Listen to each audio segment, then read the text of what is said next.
അവിടെ കുഴൽക്കിണർ കുത്തിയൊന്ന് പരിശോധിക്കാൻ പറ്റുമോ അവർക്ക്? പെപ്സി കമ്പനി നിലനിൽക്കുന്ന സ്ഥലത്ത് ഞാൻ വെല്ലുവിളിക്കുന്നു. എത്ര ആ കമ്പനി കുഴൽക്കിണർ കുഴിച്ചിട്ടുണ്ട്? UB ഉണ്ട്, പുതുശ്ശേരിയിലുണ്ട്, തൊട്ടടുത്ത് കഞ്ചിക്കോട് UBൻ്റെ ഫാക്ടറി, ബിയർ ഫാക്ടറി പ്രവർത്തിക്കുന്നുണ്ട്. എത്ര കുഴൽക്കിണറുണ്ടെന്ന് ജലവിഭവ വകുപ്പിനോ അല്ലെങ്കിൽ കേരളത്തിലെ സർക്കാരിൻ്റെ ഏതെങ്കിലും കണക്കിലുണ്ടോ? ആ UB ഗ്രൂപ്പിൻ്റെ അകത്ത് എത്ര കുഴൽക്കിണറുണ്ടെന്ന് അവിടെ ജോലി ചെയ്യുന്നവർ പറയണം. നിരവധി കുഴൽക്കിണർ ഭൂമിയിൽ വെള്ളം ഊറ്റിയെടുത്തുകൊണ്ടിരിക്കുക. വെള്ളം ഉപയോഗിക്കില്ല, ഞങ്ങൾ വ്യവസായാടിസ്ഥാനത്തിലാണ് ഉപയോഗിക്കുന്നത്, കിൻഫ്ര എന്നാണ് കൊണ്ടുവരുന്നത് എന്ന് നമ്മളോടൊക്കെ പറയും. ചാനലുകാർ നിങ്ങളോടും പറയും. നിങ്ങൾ അതിൻ്റെ അകത്തേക്ക് കയറ്റുമോ? മന്ത്രിസഭ യോഗം കിടക്കുന്നിടത്ത് നിങ്ങൾക്ക് കയറാം. ഈ കമ്പനിക്കാരുടെ ഉള്ളിലേക്ക് നിങ്ങൾക്ക് കയറാൻ പറ്റുമോ? അവിടെ കോട്ട കെട്ടി പുറത്ത് തോക്കുമായിട്ടാണ് നിൽക്കുന്നത്. ആര്? അവിടെ സംരക്ഷിക്കാൻ വേണ്ടി തോക്ക് കൊടുത്തിട്ടാണ് നിർത്തിയിരിക്കുന്നത്. അവർക്ക് അകത്ത് അനധികൃതമായി കയറിയ വെടിവെക്കാൻ ലൈസൻസ് സർക്കാർ കൊടുത്തിട്ടുണ്ട്. അവിടേക്ക് കയറാൻ പറ്റുമോ? നിങ്ങളൊന്ന് കയറി നോക്കിയാൽ UBയിൽ. അപ്പോൾ 26 ഏക്കർ കൊടുത്താൽ, ഈ സ്ഥലം കോട്ട കെട്ടി അടച്ചാൽ അവിടേക്ക് പൊതുപ്രവർത്തകരായ ഞങ്ങൾക്കോ മാധ്യമ പ്രവർത്തകരായ നിങ്ങൾക്കോ കയറാൻ പറ്റില്ല. അവർ എത്ര ലക്ഷം വെള്ളം ഒരു ദിവസം ഊറ്റുമെന്ന് ഒരു കണക്കും പറയാൻ കഴിയില്ല.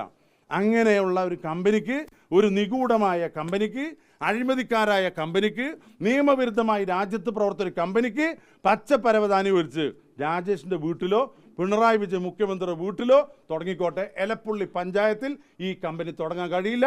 മുഖ്യമന്ത്രി ഏതറ്റം വരെ പോയാലും അതിൻ്റെ മറ്റേ അറ്റം വരെ പോവാൻ ഇവിടുത്തെ ജനങ്ങളോടൊപ്പം ജനപ്രതിയായി ഞാനുണ്ടാകും. ഈ കമ്പനിയുടെ പ്രവർത്തിപ്പിക്കാൻ അനുവദിക്കില്ല. നിങ്ങൾക്ക് എന്തെങ്കിലും ഈ സമൂഹത്തോട് ഉത്തരവാദിത്വം ഉണ്ടെങ്കിൽ ഈ പൂട്ടിക്കിടക്കുന്ന മലബാർ ഡിസ്റ്റിലറീസ് ഉണ്ടല്ലോ, നിങ്ങൾ തുടങ്ങുമെന്ന് പറഞ്ഞിട്ടുള്ളത്, അത് എത്രയും പെട്ടെന്ന് തുടങ്ങാൻ നോക്ക്. ഇവിടേക്ക് 1 ലക്ഷം ലിറ്ററിൽ വെള്ളം കൊടുക്കാമെന്ന് പറഞ്ഞല്ലോ, അതെങ്ങനെയെങ്കിലും കൊടുക്കാൻ നോക്ക്. വാട്ടർ അതോറിറ്റി കൊടുത്തില്ലെങ്കിൽ ആ പൈസ തിരിച്ചു വേണമെന്നാണ് ബീവറേജ് കോർപ്പറേഷൻ പറയുന്നത്. അപ്പോൾ സ്വന്തം കുഞ്ഞുങ്ങളെ നോക്കാണ്ടേ, സർക്കാർ സ്ഥാപനങ്ങളെ നോക്കാണ്ടേ അന്യൻ്റെ വീട്ടിലെ കുഞ്ഞുങ്ങൾ നോക്കുന്നത് ഇത് ശരിയല്ല. നമ്മുടെ കേരളത്തിൻ്റെ സംസ്കാരം ശരിയല്ല. അതിന് അനുകൂലമുള്ള സംസ്കാരമല്ല ഉള്ളത്. അതുകൊണ്ട് മന്ത്രിമാർ ഓരോന്ന് പറയുമ്പോൾ സൂക്ഷിക്കണം. ആരാണ് വികസന വിരോധികളെന്ന് നിങ്ങൾ ഈ ക്യാമറയുമായിട്ട് ഈ കോമ്പൗണ്ട് ഒന്ന് നോക്കണം. 107 ഏക്കർ സ്ഥലത്ത് എക്സൈസ് ഡിപ്പാർട്ട്മെൻറ്റ് അനധികൃതമായി തള്ളിയിട്ടുള്ള 300ഓളം വണ്ടികൾ കിടക്കുന്നുണ്ട്. തുരുമ്പ് പിടിച്ച് കാട് പിടിച്ച് കിടക്കുന്നുണ്ട്. നിങ്ങളൊന്ന് പുറം ലോകത്തിന് കാണിച്ചു കൊടുക്കണം. ഇത് സർക്കാരിൻ്റെ മലബാർ ഡിസ്റ്റിലറീസാണ്. ഇവിടുത്തെ പ്രത്യേകത 25 കോടി രൂപ ചെലവഴിച്ച് ഇവിടെ നിർമ്മാണം ആരംഭിച്ച് അത് ആ നിർമ്മാണ ഘട്ടത്തിൽ തന്നെ തുടക്കത്തിൽ തന്നെ കിടക്കുകയാണ്. ഇവിടെ ബീവറേജ് കോർപ്പറേഷൻ്റെ ഈ വെയർ ഹൗസായിട്ട് ഇത് ഉപയോഗിച്ച് 5 ലക്ഷം രൂപ വരുമാനം ഉണ്ടെന്നല്ലാതെ 1 രൂപ വരുമാനമില്ല. 25 കോടി രൂപ നീക്കി വെച്ച് വർഷങ്ങൾ കഴിഞ്ഞു. ഒരു തുള്ളി വെള്ളമില്ല, ഒരു ബോട്ടിലുമില്ല, ഒരു മലബാർ ബ്രാൻഡിയുമില്ല. എവിടെ കേരളത്തിൻ്റെ മലബാർ ബ്രാൻഡി? എവിടെയാ ബ്രാൻഡ്? തദ്ദേശ സ്വയംഭരണ വകുപ്പ് മന്ത്രി പറയട്ടെ. എന്നിട്ടാവാം ഈ ഗോളിയോറുകാരനും ഇൻഡോറുകാരനും ഒക്കെ പുതിയ കമ്പനി തുടങ്ങി, പുതിയ ബാർ തുടങ്ങി, അല്ല പുതിയ സ്പിരിറ്റ് മദ്യ കമ്പനി തുടങ്ങിയിട്ട് ലൈസൻസ് കൊടുക്കാൻ. അതുകൊണ്ട് അങ്ങനെ ഒരു തീരുമാനം ഈ സർക്കാർ പിൻവലിക്കുന്നതാണ് നല്ലത്. എലപ്പുള്ളി പഞ്ചായത്തിലും ഇവിടെ കുടിവെള്ളക്ഷാമം നേരിടുന്ന സ്ഥലത്തും ഒരു കാരണവശാലും ഇതുപോലുള്ളൊരു സ്പിരിറ്റ് കമ്പനിയെ, മദ്യ കമ്പനിയെ അനുവദിക്കുന്ന പ്രശ്നം ഉദിക്കുന്നില്ല. അതിശക്തമായ പ്രതിഷേധം, സമീപകാലത്തൊന്നും കാണാത്ത തരത്തിലുള്ള ജനരോഷം ഈ പാലക്കാട് ജില്ലയിൽ ഉണ്ടാകുമെന്ന് കേരളത്തിൻ്റെ മുഖ്യമന്ത്രി പിണറായി വിജയനോടും അദ്ദേഹത്തെ ന്യായീകരിച്ച് തൊഴിലാളിയായി പ്രചരണം നടത്തുന്ന സംസ്ഥാന CPMൻ്റെ സെക്രട്ടറി MV ഗോവിന്ദ മാഷോടും ഈ ജില്ലക്കാരനെന്ന് ഞങ്ങൾക്ക് കുറച്ച് അപകർഷത ബോധമുണ്ട്. ഈ ജില്ലക്കാരനെന്ന് പറയാൻ അല്പം നാണമുണ്ട്.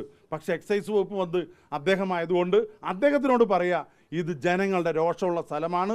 ഇവിടെ കുടിവെള്ളം ആദ്യം കൊടുക്ക്. വാട്ടർ അതോറിറ്റി ഈ പാവപ്പെട്ട സാധാരണക്കാർ ഈ വെള്ളം ചുമക്കാൻ വേണ്ടി കിലോമീറ്ററുകൾ നടക്കുന്നത് കണ്ട് ഒരു ഭരണാധികാരി ചെയ്യേണ്ടത് അവർക്ക് കുടിവെള്ളം എത്തിക്കുകയാണ്. അതല്ലാതെ മറ്റൊരവസ്ഥയിലേക്ക് കാര്യങ്ങൾ കൊണ്ടെത്തിക്കാതിരിക്കാൻ മന്ത്രിസഭയുടെ തീരുമാനം എത്രയും പെട്ടെന്ന് പിൻവലിക്കണമെന്ന് വളരെ വിനയപൂർവ്വം ഈ ഗവൺമെൻറ്റിനോട് ആവശ്യപ്പെടുക. നിങ്ങളൊരു അഴിമതി ആരോപണം വേറെ പറഞ്ഞത്, ഇപ്പം CPMൻ്റെ പുതുശ്ശേരി ഏരിയ സെക്രട്ടറി, അതായത് MP രാജേഷിൻ്റെ അളിയനും കൂടി ചേർന്നിട്ടാണ്, MP രാജേഷും അളിയനും കൂടി ചേർന്നിട്ടാണ് ഈ ഗൂഢാലോചന നടത്തിയത്. കേരളത്തിലെ ഭരിക്കുന്ന മുന്നണിയുടെ നേതൃത്വം നൽകുന്ന പാർട്ടി ഏതാ? CPIM.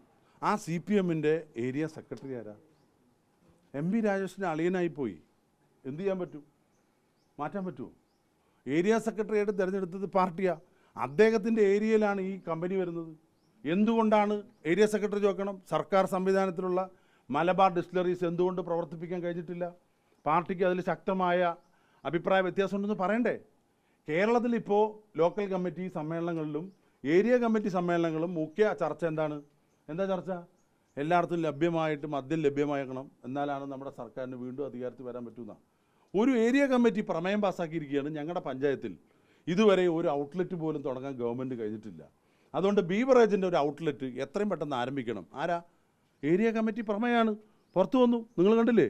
അപ്പോൾ ആ ഏരിയ കമ്മിറ്റി പ്രമേയം പാസ്സാക്കുന്ന കാലമാണ് മദ്യ കമ്പനിക്കും ബീവറേജ് ഔട്ട്ലെറ്റിനും. അപ്പോൾ ഇവിടുത്തെ ഏരിയ കമ്മിറ്റി തീരുമാനിച്ചു എന്താണ്, പുതിയ ഒരു മദ്യ കമ്പനി വരട്ടെ എന്ന്. അല്ലെങ്കിൽ ഏരിയ കമ്മിറ്റി പറയട്ടെ, ഏരിയ കമ്മിറ്റി സെക്രട്ടറി ഈ മദ്യ ലോബിയുമായി ബന്ധപ്പെട്ടിട്ടില്ലെന്ന് അദ്ദേഹം പറയട്ടെ.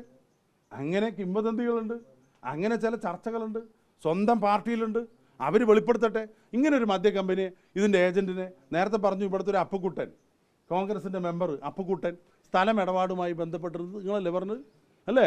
അപ്പോൾ അദ്ദേഹം സ്ഥലം മേടിക്കാൻ വന്നു, ഒരു കമ്പനി തുടങ്ങുകയെന്ന് പറഞ്ഞു. ആ സ്ഥലത്തിന് സ്ഥലം കാണിച്ചു കൊടുത്തു.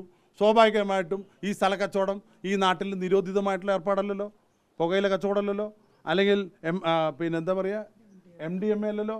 അദ്ദേഹം സ്ഥലം ചെയ്തെന്താണ്, നിയമാനുസൃതം നാട്ടിലുള്ള വ്യവസ്ഥ അനുസരിച്ച് ഒരു ഏജൻ്റായിട്ട് പ്രവർത്തിച്ചു. എന്തിന്? ഈ കമ്പനിക്കല്ല, ആരോ വന്ന് പാലപ്പുറംകാരനായ ഒരാൾ സ്ഥലം വേണം, ഒരു 5-6 ഏക്കർ സ്ഥലം വേണം പറഞ്ഞപ്പോൾ സ്ഥലം കാണിച്ചു കൊടുത്തു. സ്ഥലം കാണിച്ചു കൊടുത്താൽ ആ ഇടപാട് നടത്തുമ്പോൾ ചെറിയ കമ്മീഷൻ കൊടുക്കൂലേ? ആ കമ്മീഷൻ നാട്ടിൽ വ്യവസ്ഥ ഉള്ളതല്ലേ, കൈക്കൂലിയല്ലല്ലോ, ജോലി എടുത്തതിനല്ലേ, ആ പണിയല്ലല്ലോ ആര് ചെയ്യണത്? Area secretary ചെയ്യണെന്താ?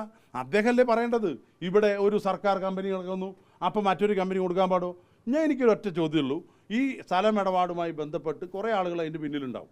പക്ഷേ ഇങ്ങനൊരു കമ്പനിയുമായിട്ട് മന്ത്രിസഭയ്ക്ക് അപേക്ഷ കൊടുത്തതിന് ശേഷം 2022 അപേക്ഷ കൊടുത്തതിന് ശേഷം ഈ എക്സൈസ് വകുപ്പ് മന്ത്രി ആ കമ്പനിയുടെ ആരെങ്കിലുമായിട്ടും സംസാരിച്ചിട്ടുണ്ടോ, ചർച്ച ചെയ്തിട്ടുണ്ടോ, അതിൽ അദ്ദേഹത്തിൻ്റെ അളിയൻ ഉണ്ടായിരുന്നോ എന്നുള്ളൊരു സംശയമാണ് ഞാൻ പറഞ്ഞത്.